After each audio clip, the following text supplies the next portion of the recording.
Good afternoon students. AVL classes के YouTube channel पर आपका स्वागत है, जहां पर मैं ललित राठी आपको फिजिक्स सब्जेक्ट पढ़ा रहा हूं।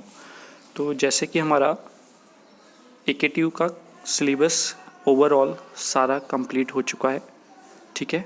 जो आपके मॉड्यूल 5 हैं, 5 के 5 आपके कंप्लीट हो चुके हैं। तो जैसा कि प्रीवियस वीडियोस के थ्रू कुछ जो हमारे कुछ शॉर्ट क्वेश्चंस थे वो मैंने आपको प्रोवाइड कराए हैं, ठीक है, उनके आंसर्स। उससे प्रीवियस वीडियोज़ में 2 मार्क्स के जो इंपॉर्टेंट क्वेश्चंस थे वो मैंने आपको प्रोवाइड कराए हैं, ठीक है। तो अब कुछ unit wise important long questions की लिस्ट मैं यहाँ पर लेके आया हूँ, जो मैं आपको दिखाने जा रहा हूँ। और उसमें किस किस क्वेश्चन में कितना हमें क्या चीज़ पूछी है, कैसे है, ये सारी चीज़ें मैं आपको बताने वाला हूँ, ठीक है। तो जो बच्चे मुझसे बार बार ये कह रहे थे कि सर इम्पॉर्टेंट क्वेश्चंस हमको बता दीजिए, कौन कौन से क्वेश्चंस ऐसे हैं जो एग्ज़ाम के पॉइंट ऑफ व्यू से बहुत ज़्यादा इम्पॉर्टेंट है ना। तो उनके लिए ये है। तो ये क्वेश्चंस ऐसे हैं कि इन क्वेश्चंस को आपको ज़रूर याद करना है। ये क्वेश्चन यूनिट वाइज ऐसे हैं कि आप इन टॉपिक्स को, इन क्वेश्चंस को ज़रूर पढ़ के जाएंगे, ठीक है। चलिए देखते हैं क्या क्या है यूनिट वाइज, जैसे मैंने आपको बताया। तो फर्स्ट क्वेश्चन आता है आपका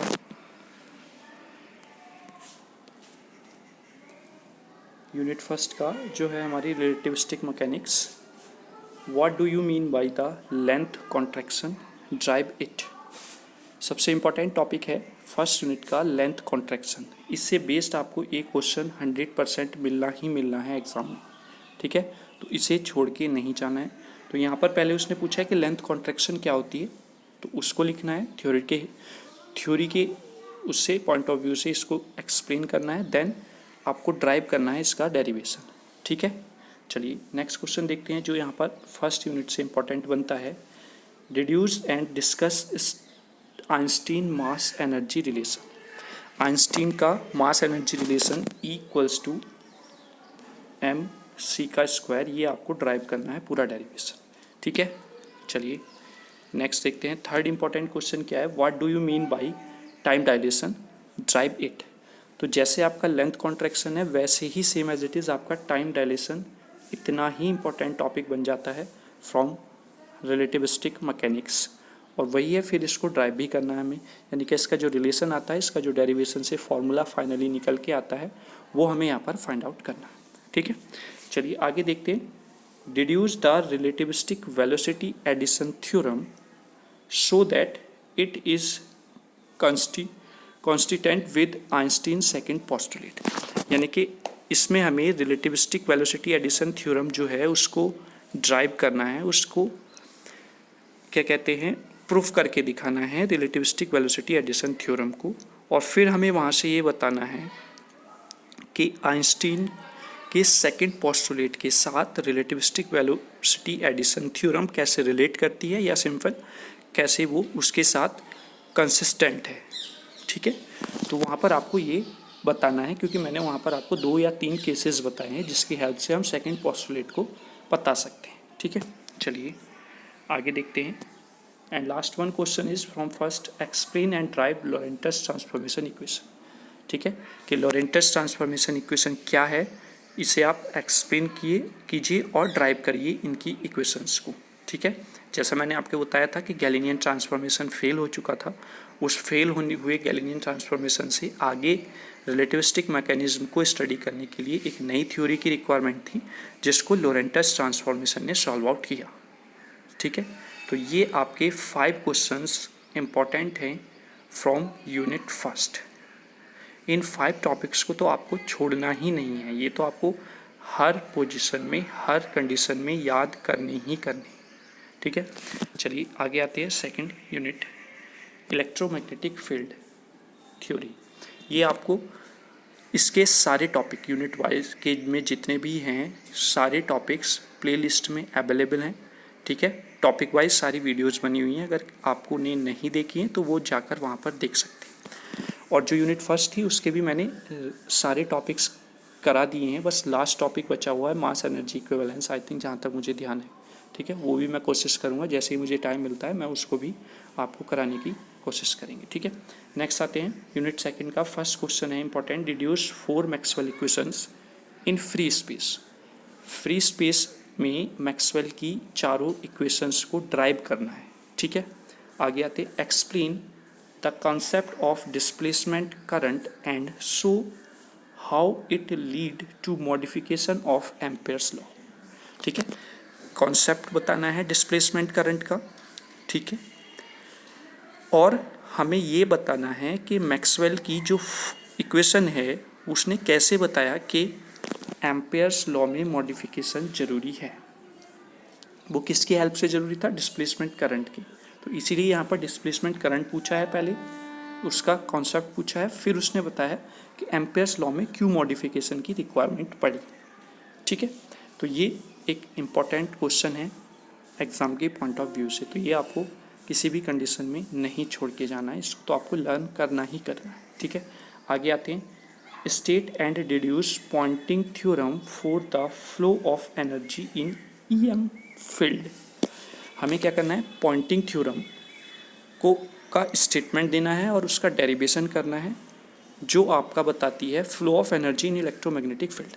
अगर आपने Poynting vector and Poynting theorem वाली वीडियो देखी होगी तो उसमें सारा मैंने कराया है, उसका स्टेटमेंट क्या होता है, उसका डेरिवेशन मैंने कराया है।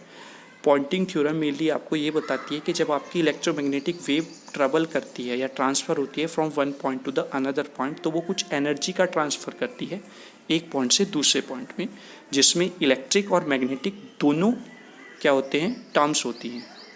ठीक है, तो उसी को यहाँ पर हमें बताना है। ठीक है, नेक्स्ट इंपॉर्टेंट क्वेश्चन बनता है prove that EM waves are transverse in nature. ये हमें प्रूफ करना है कि ईएम वेव ट्रांसफ़र होती हैं नेचर में। ये क्वेश्चन भी प्रीवियस ईयर के क्वेश्चंस पेपर में बहुत बार पूछा जा चुका है। ठीक है, तो ये आपको बताना है कि ईएम वेव ट्रांसफ़र नेचर की कैसे होती हैं, ये आपको प्रूफ करके दिखाना है। ठीक है, चलिए आगे देखते हैं। Last one is the deduce continuity equation also explain it. Continuity equation क्या है, इसको एक्सप्लेन करना है और इसका डेरिवेशन प्रूफ करके दिखाना है। ठीक है, तो अगर आपने मेरी प्रीवियस ईयर जो वीडियोस हैं इस यूनिट की, मॉड्यूल सेकंड की इलेक्ट्रोमैग्नेटिक फील्ड थ्योरी की, तो आई होप वहाँ से आपको कोई भी प्रॉब्लम नहीं आएगी। इस यूनिट में भी सारे टॉपिक्स आपको प्लेलिस्ट में मिल जाएंगे। ठीक है, अभी मैं क्या सोच रहा हूँ कि सारे टॉपिक्स जो यूनिट वाइज हैं उनको मैं मॉड्यूल या फिर यूनिट के नेम से के साथ ही प्लेलिस्ट उनकी बना दूंगा कि जिस प्लेलिस्ट में आपको जाना है, जिस यूनिट को आपको प्रिपेयर करना है, वो आप वहाँ से चेक कर लें। ठीक है, तो ये आपके आई थिंक यहाँ से 4 क्वेश्चन हैं। हाँ, सेकेंड यूनिट से आपके 4th क्वेश्चन बनते हैं। एक तो फर्स्ट, सेकेंड, थर्ड, फोर्थ। हाँ, 4 क्वेश्चन आपके 4 यूनिट से हैं जो आपको किसी भी कंडीशन में नहीं छोड़नी है। ठीक है, नेक्स्ट आते हैं यूनिट नंबर 3। ठीक है, देखो यूनिट 3 में के भी अप्रॉक्सीमेटली हमारे सारे टॉपिक्स अवेलेबल हैं प्लेलिस्ट में। अगर आपने नहीं देखा है या फिर इन इम्पोर्टेंट क्वेश्चंस में से जो आपको नहीं आते होंगे वो अगर आप देखना चाहते हैं यूनिट 3 के क्वांटम मैकेनिक्स के, तो आप वहाँ पर जाके चेक कर सकते हैं। 1-2 दिन वेट कर लेंगे तो आपको सर्च करने की ज़रूरत नहीं पड़ेगी, आप डायरेक्टली मॉड्यूल के हेल्प से ही उसी मॉड्यूल के पर्टिकुलर टॉपिक्स को चेक कर सकते हैं। ठीक है, देखते हैं drive time independent and dependent wave equations and give physical interpretation of wave function. ठीक है, श्रोडिंगर की टाइम डिपेंडेंट और इंडिपेंडेंट इक्वेशंस बहुत ज़्यादा इम्पॉर्टेंट हैं। आपने अगर प्रीवियस ईयर के क्वेश्चंस पेपर एनालिसिस वाली वीडियोस देखी होंगी तो आपको पता चल जाएगा कि कितने इम्पॉर्टेंट हैं ये दोनों इक्वेशंस। इस यूनिट से अगर क्वेश्चन आता है तो यहाँ से क्वेश्चन बनना ही बनना है सेक्शन बी और सेक्शन सी में। ठीक है, उसके साथ क्या पूछा है? Also explain eigen value and eigen function. Equations को दोनों को ड्राइव करना है, आइगन वैल्यूज़ और आइगन फंक्शन क्या होते हैं ये भी लिखना है। ठीक है, तो ये आपका फर्स्ट क्वेश्चन बनता है यूनिट 3 से जो इम्पोर्टेंट है लॉन्ग क्वेश्चंस के पॉइंट ऑफ व्यू से। ठीक है, चलिए आगे देखते हैं। Second one is the what is Compton effect, how does it support the photon nature of light. ठीक है, कॉम्पटन इफेक्ट क्या होता है और ये कैसे एक्सप्लेन करता है नेचर ऑफ द फोटोन के लाइट है, यानी कि फोटोन का नेचर लाइट है, ये कैसे एक्सप्लेन करता है, ये चीज़ भी हमें इसके थ्रू बतानी है। तो जब आप लास्ट में रिज़ल्ट फाइंड आउट करते हैं वहाँ से जो रिज़ल्ट आता है अगर वो आपको क्लियर है आप ये शायद टॉपिक आपका 2 पार्ट्स में मैंने बनाया हुआ है, वो ड्यू टू द कुछ टेक्निकल इश्यूज़ वो फर्स्ट पार्ट जो मैं कंटिन्यू कर रहा था वो बीच में कट होके वो 2 पार्ट में मुझे अपलोड करना पड़ा था। ठीक है, तो वो 2 पार्ट्स आप देख सकते हैं। तो लास्ट में मैं आपको एक स्टेटमेंट या कंक्लूजन के तौर पे बताता हूँ कि कैसे ये फोटोन नेचर ऑफ लाइट बताता है, कैसे ये सपोर्ट करता है इसको। ठीक है, तो वो आप जाकर देख सकते हैं। नेक्स्ट आते हैं, इट्स वेरी वेरी इंपॉर्टेंट कि यहाँ से क्वेश्चन पूछा ही जाता है। 1 डायमेंशनल पोटेंशियल बॉक्स से 102% क्वेश्चन पूछा जाता है। जैसे आपका श्रोडिंगर टाइम इंडिपेंडेंट और डिपेंडेंट वेव इक्वेशंस इंपॉर्टेंट हैं, सेम एज इट इज़ आपका ये ए particle is a motion along A line x equals to 0 and x equals to L with 0 potential energy at points for which x is less than 0 or x greater than L, the potential energy is infinite. Obtain eigenvalues and normalized wave function for the particle. ठीक है, ये आपका topic है 1 dimensional box के नाम से syllabus में, उसी से रिलेटेड टॉपिक है। ठीक है, देखो यहाँ पर दिया हुआ है आपको x इक्वल्स टू 0 और x इक्वल्स टू L। कभी कभी वो क्वेश्चन को घुमाने के लिए यहाँ पर a इक्वल्स टू 0 दे सकता है, a इक्वल्स टू L दे सकता है, यानी कि आपकी वेरिएबल वैल्यू को वो कोई सी भी चेंज करके दे सकता है, तो उसमें कंफ्यूज नहीं होना है। ठीक है, और इसका एक डेरिवेशन भी है। अगर वो सिंपली ये बोलता है कि आपको मोशन बताना है इलेक्ट्रॉन का इन 1 डायमेंशनल बॉक्स, तो भी आपको यही चीज़ करनी है, बस ये कन्फ्यूज़न नहीं होना है। अगर आपने इस डेरिवेशन को देखा है तो मैंने इसका डेरिवेशन भी कराया हुआ है आपको, और इससे रिलेटेड जैसे मैं बता रहा हूँ वेरिएबल को चेंज करके भी न्यूमेरिकल मैंने कराया हुआ है, तो आप वो जाके चेक कर सकते हैं। ठीक है, चलिए आगे देखते हैं। Second last question, drive planks law of radiation, how does it explain wins displacement and रे लाइंग जीन्स लॉ। ठीक है, तो ये प्लैंक्स रेडिएशन से अगर क्वेश्चन आएगा तो आपका यही क्वेश्चन पूछा जाएगा कि ड्राइव कीजिए प्लैंक्स लॉ ऑफ रेडिएशन को, या फिर एक्सप्लेन कीजिए प्लैंक्स लॉ ऑफ रेडिएशन को, और उसके साथ ऐड करके वो पूछ सकता है कि ये प्लैंक्स रेडिएशन लॉ कैसे एक्सप्लेन करता है विंस डिस्प्लेसमेंट लॉ को या रे लाइंग जीन्स लॉ को। बच्चों के बार बार कहने पर इसका मैंने एक सेपरेट वीडियो बनाया हुआ है, वो आप जाकर देख सकते हैं। उससे पहले मैंने प्लैंक्स रेडिएशन लॉ का जो हाइपोथेसिस है उसका वीडियो बनाया हुआ है, उसके बाद मैंने इस पर्टिकुलर क्वेश्चन के लिए एक वीडियो बनाया हुआ है। ठीक है, तो वो आप चेक कर सकते हैं प्लेलिस्ट में। And last one is the de Broglie. इससे क्या क्वेश्चन बन सकता है ये कहना बहुत कठिन हो जाता है कि हाँ किस टाइप से मैं क्वेश्चन बताऊँ, बहुत डिफ़िकल्ट है कि हाँ यही क्वेश्चन इसी पैटर्न से आएगा, बट यहाँ से क्वेश्चन ज़रूर पूछेगा, चाहे वो न्यूमेरिकल पूछे, चाहे वो डेरिवेशन पूछे, चाहे थ्योरी पूछे, बट कॉन्सेप्ट वही रहेगा, lambda equals to h upon P. वहाँ से आपके लिए मोमेंटम ऑफ इलेक्ट्रॉन निकलवा सकता है, मोमेंटम ऑफ फोटोन निकलवा सकता है, मोमेंटम ऑफ न्यूट्रॉन, जो भी अदर किसी भी पार्टिकल का वो मोमेंटम वहाँ से फाइंड आउट करा सकता है डिफरेंट कंडीशंस में। तो मैंने आपको एक जो इस पर लेक्चर दिया है उसमें मैंने इलेक्ट्रॉन और काइनेटिक एनर्जी की टर्म में, मोमेंटम की टर्म में, सारी ये चीज़ें मैंने वहाँ पर बताई हुई हैं डिफरेंट टर्म से। तो वहाँ से आप उस लेक्चर को प्रिपेयर कर लेना, तो बहुत सारी चीज़ें वहाँ से आपकी प्रिपेयर हो जाएंगी। ठीक है, इस टॉपिक से रिलेटेड। ठीक है, तो ये क्वेश्चन हैं आपके यूनिट 3 से। आई थिंक ये क्वेश्चन आपके बन जाते हैं, 1 मिनट देख लेते हैं, 1 2 3 4 और 5 क्वेश्चंस यहाँ से बनते हैं। 5 आपके फर्स्ट यूनिट से थे, 4 आपके सेकंड यूनिट से थे और 5 आपके थर्ड यूनिट से हैं। ठीक है, आगे देखते हैं। यूनिट नंबर 4 है वेव ऑप्टिक्स। वेव ऑप्टिक्स से क्या क्वेश्चन इंपॉर्टेंट है? First one is the very very important, what do you understand by the Newton's ring. Newton ring क्या होती है, इससे आपको एक्सप्लेन करना है। तो जो मैंने न्यूटन्स रिंग वाला लेक्चर आपको प्रोवाइड कराया हुआ है न्यूटन्स रिंग का, उसमें जो स्टेटमेंट दिया हुआ है स्टार्टिंग में वो यहाँ पर आपको लिखना है, क्योंकि केवल उसने स्टेटमेंट पूछा है what do you understand by the Newton's ring. ये नहीं है कि उसमें आप सेटअप भी बनाने लगे, फिर फॉर्मेशन और फिर सारी चीज़ें। आगे क्वेश्चन पढ़ना है हमें क्या कह रहा है। आगे उसने पूछ लिया है एक्सप्लेन देयर एक्सपेरिमेंटल अरेंजमेंट, उसका एक्सपेरिमेंटल अरेंजमेंट भी एक्सप्लेन करना है। तो फिर हम सेकंड स्टेप पे आएंगे नीचे मैंने उसका एक्सपेरिमेंटल अरेंजमेंट आपको कराया, ठीक है। Last one is also calculate the diameter of the rings. अब यहाँ पर इसने बोला नहीं है कि आपको रिफ्लेक्टेड के लिए फाइंड आउट करना है या ट्रांसमिटेड के लिए, तो इस सिचुएशन में आप लिखेंगे दोनों के लिए, लेकिन आप ड्राइव एक करके दिखाएंगे, चाहे आप रिफ्लेक्टेड के लिए दिखा दीजिए चाहे ट्रांसमिटेड के लिए।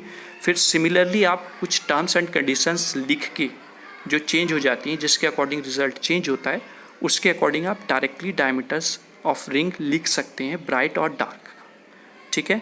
आई होप आपको ये क्लियर हो गया होगा कि क्वेश्चन को कैसे हमें अरेंज करके लिखना है। वो जो चीज़ पूछ रहा है वही आपको बतानी है, ज़्यादा नहीं बताना है, ठीक है। चलिए आगे देखते हैं।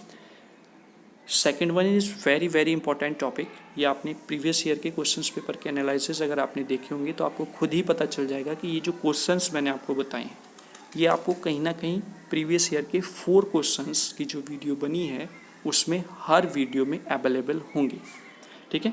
Discuss the phenomena of Fraunhofer's diffraction at a single slit.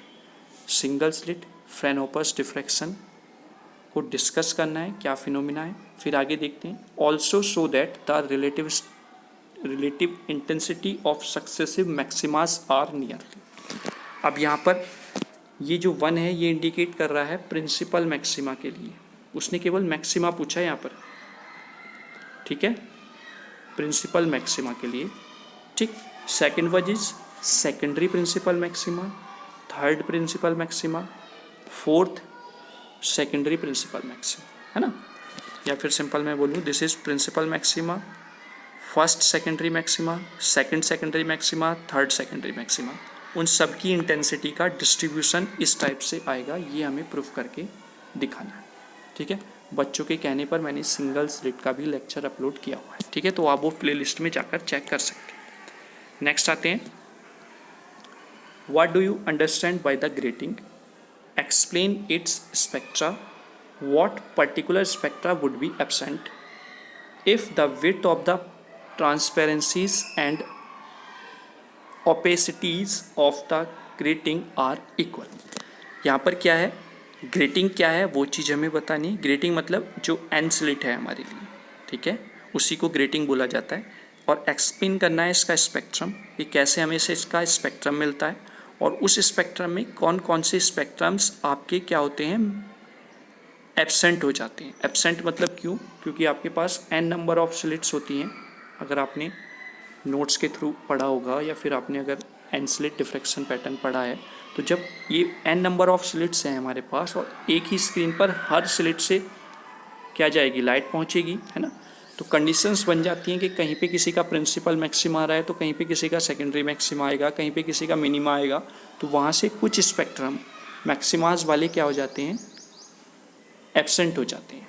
तो वही हमें बताना है कि किस किस सिचुएशन पे, किस किस कंडीशन पे हमें एब्सेंट स्पेक्ट्रम मिलेंगे, ठीक है। फिर उसने पूछा है कि यदि हम विड्थ ऑफ द ट्रांसपेरेंसीज, हाँ इसी के साथ है वो कि एब्सेंट कैसे हो जाता है स्पेक्ट्रम अगर हम विड्थ के साथ को इसके साथ इक्वल कर देते हैं, ठीक है। तो ये हमें यहाँ से प्रूफ करके दिखाना है। चलिए आगे देखते हैं। Next one is discuss the formation of interference fringes due to the wedge shaped thin film seen by the normally reflected monochromatic light.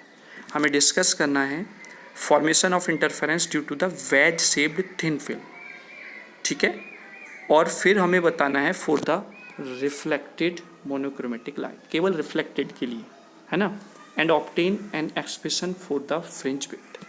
Fringe width के लिए एक्सप्रेशन को हमें क्या करना है, ड्राइव करना है, ठीक है। तो ये question veg shape thin film वाला आपके पास अवेलेबल नहीं होगा, ठीक है, प्लेलिस्ट में, बट मैंने आपको interference in the thin film कराया हुआ है, तो सेम वैसे ही है, बस आपका चेंज क्या हो जाएगा, वहाँ पर आपकी दोनों प्लेट्स पैरेलल होती हैं, बट यहाँ पर एक प्लेट के किसी एक पर्टिकुलर एंगल के साथ दूसरी प्लेट को रख दिया जाता है और वही एंगल वहाँ पर इंट्रोड्यूस हो जाता है कॉस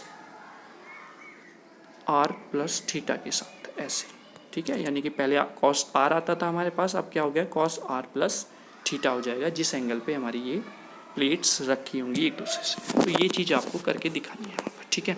तो ये हमारे क्वेश्चंस इस यूनिट से भी आई थिंक 5 क्वेश्चन बनते हैं, मैं दिखा देता हूँ आपको। फर्स्ट, सेकंड, थर्ड और fourth. Same as it is यहाँ से भी आपके 4 बनते हैं, तो 5 4 5 4 यही पैटर्न अभी तक चल रहा है। ठीक है, तो अभी तक अगर आप देखें 10 और 18 आपके क्वेश्चंस हुए हैं और हमारी 4 यूनिट हो गई हैं कंप्लीट।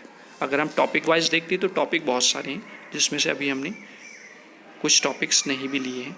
आगे फिर नेक्स्ट एंड लास्ट यूनिट है ऑप्टिकल फाइबर एंड लेज़र। ठीक है, तो यहाँ से आपके क्या क्या क्वेश्चंस इंपॉर्टेंट बनते हैं वो मैं बता देता हूँ आपको। What is the advantage of 4 level laser system over 3 level laser system.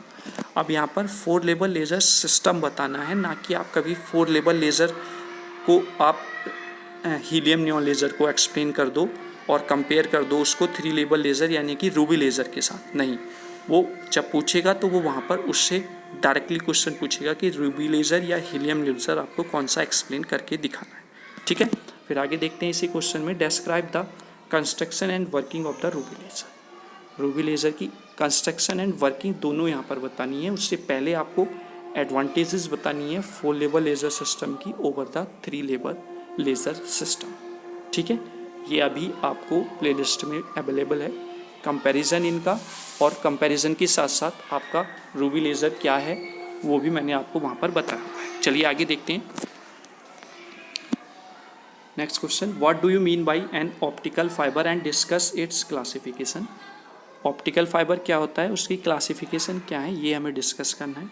Also explain their advantages and disadvantages, उसकी क्या एडवांटेजेस हैं क्या डिसएडवांटेजेस हैं ये भी आपको एक्सप्लेन करनी है। अगर आपने अभी तक ये लेक्चर नहीं देखा है तो ये मेरी वीडियो में प्लेलिस्ट में अवेलेबल है, ऑप्टिकल फाइबर के टाइप्स, क्लासिफिकेशन और उनकी एडवांटेजेस एंड डिसएडवांटेजेस। ठीक है, नेक्स्ट क्वेश्चन है, calculate the numerical aperture acceptance angle and the critical angle of an optical fibre. किसी ऑप्टिकल फाइबर के लिए numerical aperture, acceptance angle and critical angle के बीच में आपको डेरिवेशन है वो प्रूफ करके दिखाना है, यानी कि सारी वैल्यूज़ आपको फाइंड आउट करके दिखानी है। ठीक है, जहाँ तक ये मैंने आपको कराया हुआ है, अगर आपको कोई प्रॉब्लम होगी तो आप मुझे बताना, फिर से हम इसको क्या कहें यूट्यूब चैनल की प्लेलिस्ट पे अपलोड कर देंगे, अगर बच्चों के पास नहीं है या फिर कोई प्रॉब्लम उनको आती है तो। ठीक है, क्योंकि ये बहुत इंपॉर्टेंट टॉपिक है, यहाँ से न्यूमेरिकल या फिर डेरिवेशन 102% आना ही आना है। ठीक है, चलिए second last question of this unit, describe different types of losses in optical fibre. Different type के क्या क्या लॉसेज होते हैं वो आपको एक्सप्लेन करना है ऑप्टिकल फाइबर में। जैसे मैंने आपको बताया था, स्कैटरिंग लॉस होता है, एब्जॉर्प्शन लॉस होता है, आपका जो 2 टाइप के इंपॉर्टेंट लॉसेज हैं, एटेन्यूएशन लॉस होता है, डिस्पर्सन लॉस होता है ना, फिर डिस्पर्सन में भी टाइप्स होते हैं। तो ये सारी चीज़ें मैंने आपको बहुत अच्छे से बहुत इजी वे में एक्सप्लेन किया हुआ है, तो आई थिंक इसमें आपको कोई भी प्रॉब्लम नहीं आएगी। Last one is the give the relation between Einstein coefficients. ठीक है, ये भी बहुत इंपॉर्टेंट टॉपिक है, Einstein coefficient relation find out करना।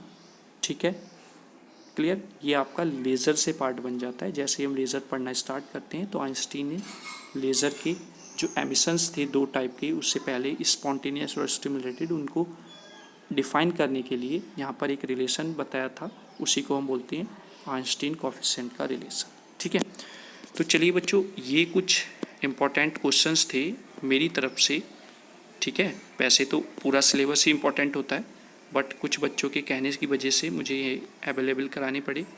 ठीक है, तो आप इन टॉपिक्स को तो आपको किसी भी कंडीशन में नहीं छोड़ना है, इनको तो पढ़ना ही पढ़ना है।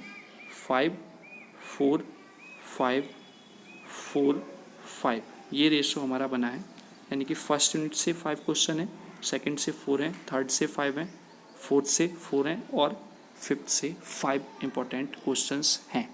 ठीक है, चाहे आप प्रीवियस ईयर की कोई से भी प्रीवियस 5 या 6 क्वेश्चंस पेपर उठा के देख लीजिए, आपको ये क्वेश्चंस 100% आपको वहाँ पर मिलेंगे।